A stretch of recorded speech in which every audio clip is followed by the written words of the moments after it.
Comfort women were mainly women and girls forced into sexual slavery by the Imperial Japanese Army in occupied countries and territories before and during World War II, and the earlier program of voluntary prostitution. The name comfort woman is a translation of the Japanese ianfu, a euphemism for prostitute. I was a sex slave for the Imperial Japanese Army during World War II. This statement made by a feeble old woman in a historic news conference in 1991, Seoul, South Korea, sent shivers across the world. Kim Hak-soon was the first ever comfort woman to come forward to expose the Japanese Imperial Army's heinous crimes against countless women during World War II.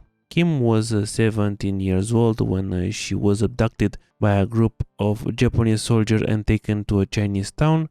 She was raped that night, and that started a painful ordeal at a military brothel that lasted several months. Finally, she was able to escape with the help of a silver-coined peddler from Pyongyang. And more than 75 years since the war, we still don't know much about these women. The details of these comfort women and the crime against them have been scanned and shrouded into bureaucratic records that were either destroyed or provide vague information. There are very few survivors, and the estimated 90% of comfort women did not survive the war. In many cases, those who survived suffered from serious injuries and were unable to forget their traumatic pasts. Many suffered from venereal disease and were unable to bear children. Others could not marry due to the burden of the shame deeply etched within their hearts.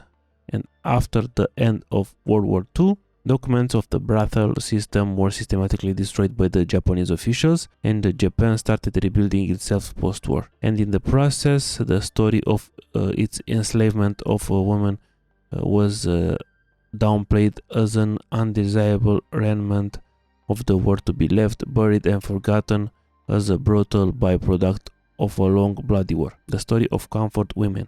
Though military brothels existed in the Japanese military since 1932, they expanded further after the infamous episode of the rape of Nanking, in which Japanese troops began a 6-week-long massacre that essentially destroyed the Chinese city of Nanking, modern Nanjing. Along the way, Japanese troops raped between 20,000 and 80,000 Chinese women. This mass rape horrified the world and dented the image of Japan.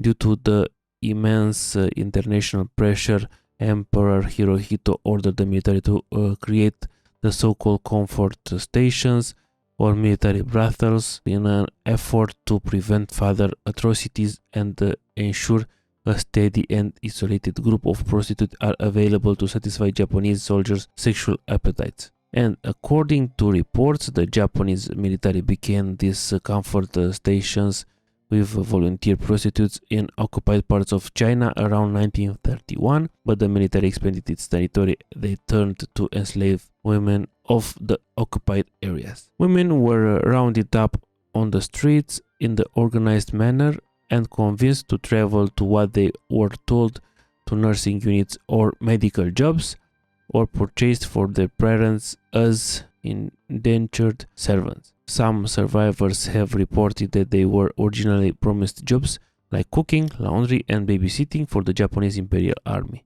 Once they were at the brothels, the women were forced to have sex with their captors under brutal, inhumane conditions. As per Japanese records, there was one comfort woman assigned to every 70 soldiers, and saying that their treatment was inhumane would be an understatement. The testimonies of the survivors are horrifying even to hear: repeated rapes, agonizing physical pain, pregnancies, sexually transmitted diseases, and the bleak conditions. As a survivor, Maria Rosa Hansen, a Filipina woman who was forced into prostitution in 1933, recalls, "There was no rest.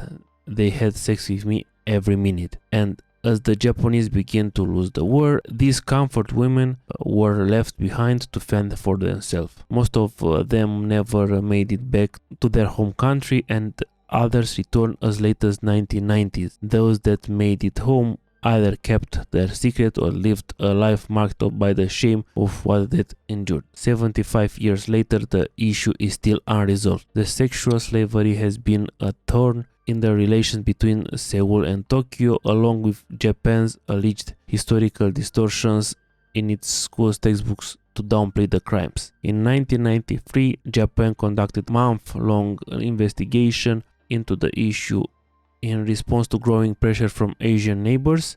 In August, then the Chief Cabinet Secretary of Japan, Yohei Kono, formally acknowledged and apologized for operating comfort stations and forcing women to provide sex to the Japanese Imperial Army during World War II. The Imperial Japanese Army asked the government to provide one comfort woman for every 70 soldiers, Japan's Kyodo News Agency said, citing wartime government documents it had reviewed, shedding fresh light on Tokyo's involvement in the practice. But it is not until 2015 that the Japanese Prime Minister Shinzo Abe issued a formal apology.